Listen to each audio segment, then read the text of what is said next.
Frêmito, o podcast vascular do perfil O Fogart da Madrugada.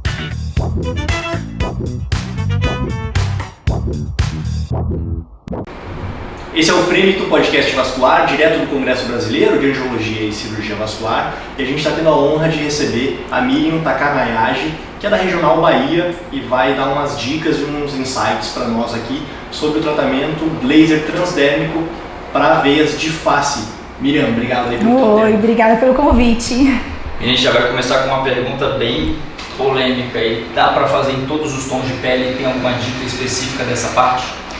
Dá pra gente fazer em pacientes mais morenas, mas eu acho que a dica que vale da aula assim, é a gente fazer sempre teste. Tá. Fazer sempre teste nos pacientes, nunca na região mais frontal, mais lateral. Começa, olha, eu vou fazer um teste na consulta, aí você vê se fica bom, se ficou fraco. Às vezes dá vontade de aumentar um pouquinho o parâmetro, você faz o teste no outro lado. Não começa já fazendo aquela asa nasal, porque se acontecer algum acidente, um efeito que você não queria, aí você pode corrigir no segundo tempo, né? Sem dúvida. Ô Miriam, deixa eu te fazer uma pergunta sobre segurança do paciente. Para nós o laser de perna é muito fácil, tá muito longe do rosto, do olho, né?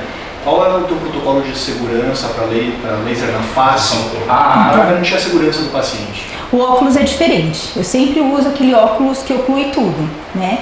Uma coisa que eu aprendi com o Ben-Hur, que eu falei até na aula, eu nunca aponto o laser para a cavidade ocular. Eu sempre coloco ele para fora. Isso é importante, porque a gente vê muito relato na literatura de lesão na íris.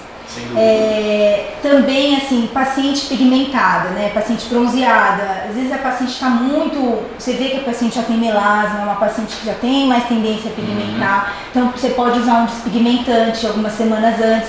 Vai fazendo com calma. Acho que quando a gente faz as coisas com calma, a gente tem um resultado melhor do que a gente sair correndo e querer fazer uma sessão só. Você faz como se fosse um planejamento, um preparo prévio do paciente. Então ele tem alguma coisa na face, você já faz um despigmentante antes, faz os testes aí para saber que você não pular a etapa e, enfim, às vezes passar do parâmetro ou queimar o paciente. Exato. Aí ele volta depois de 2 semanas, ou enquanto isso você está tratando a perna, aí você vai vendo, como é que ficou, então hoje a gente vai fazer aqui um pouquinho. E como o vascular usa muito o Neodimiag, o Neodimiag é um laser profundo, que ele vai até a derme, né? Sim. Então a gente tem que tomar cuidado com isso, porque a asa de nariz é um local que dá muita complicação, que você acaba fazendo atrofia. Então deixa eu ir direto ao ponto e te perguntar sobre parâmetros, tá? Vamos falar primeiro das telangiectasias de asa de nariz e depois essa mais reticular que fica perto do olho. Começando na asa do nariz, como é que você escolhe os seus parâmetros de spot, fluência e tempo? Então você vê a asa de nariz, é o que eu falei, a gente não deve, como o Neodimiag é um laser profundo, você pega uma ponteira menor, porque é um vaso fininho, aí você usa uma ponteira menor.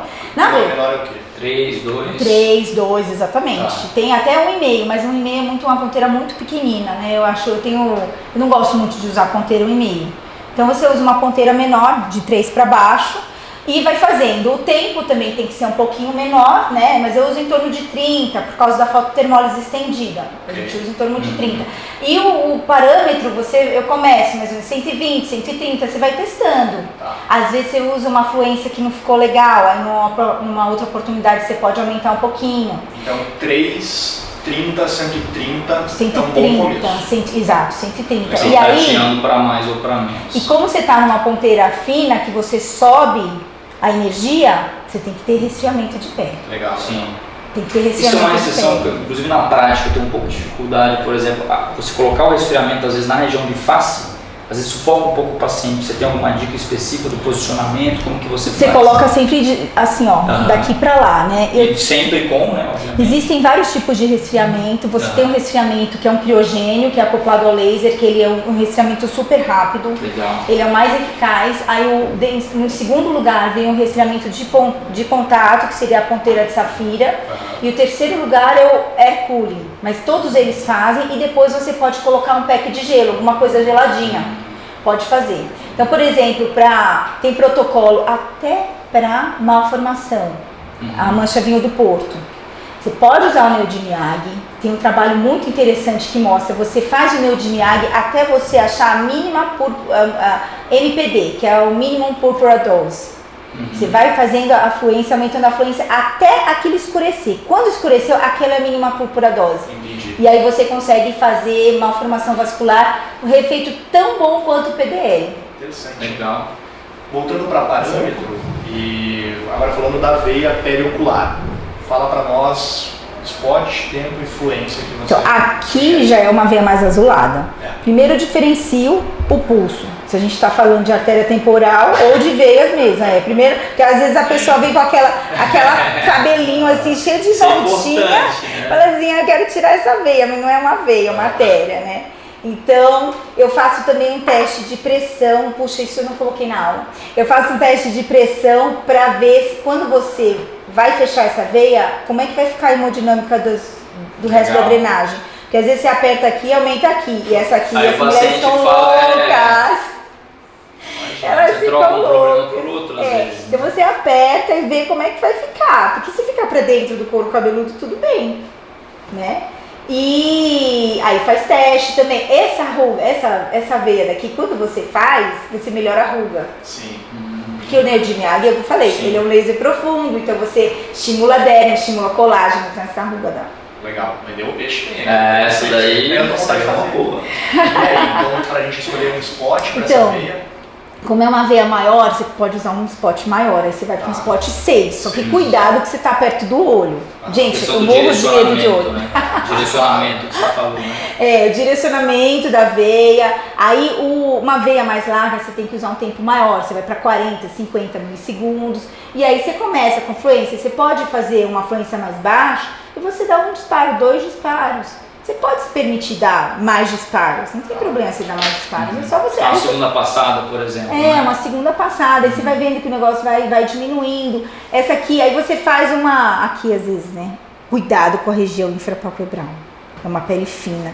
Aqui, na verdade, você tem que diminuir. Específicos até, né? Para essa região ocular que você coloca até dentro do... Uma lente de contato. Você coloca um colírio anestésico, que nem em cirurgia de oftalmológica, né? Aí você coloca um colírio anestésico e coloca a lente esterilizada. Mas mesmo com esses protetores, tem gente que tem complicação. Então, para a veia periocular, uns 6,40, 80, 6,40, 70. 60. Assim, palpebral você tem que tomar mais cuidado, é uma pele muito fina, você tem que diminuir a fluência, sempre. Região de pescoço, infrapalpebral, você tem que diminuir a fluência. E quantas sessões você acha que você consegue fechar uma veia dessas maiores periocular? Mas essa você fecha em uma só. Não, essa frontal não. Essa você não fecha em uma só. Essa você vai fazer, vai diminuir, aí você vai botar gelo, depois você faz de novo. Tem gente que faz com endolaser. Eu particularmente, eu tenho um pouco de receio. Eu prefiro fazer com transdérmico, diminuo, aí depois ela volta. Eu não vou fechar aquela veia. Sim. Essa frontal eu não fecho com transdérmico.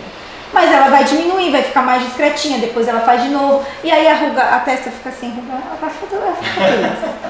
E de cuidados pós? Fiz as aplicações, o que você passa geralmente? Ou um corticoide tópico, ou uma coisa específica dessa região? Não, imediatamente após eu faço gelo e depois filtro solar. Tá.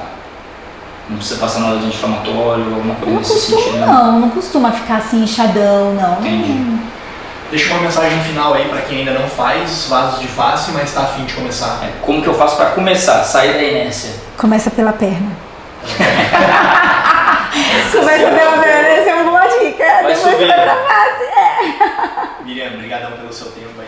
Não deixe de continuar acompanhando os vídeos do Frêmito, podcast vascular, direto do Congresso Brasileiro. A gente se vê no próximo capítulo. Frêmito, o podcast vascular do perfil O Fogart da Madrugada.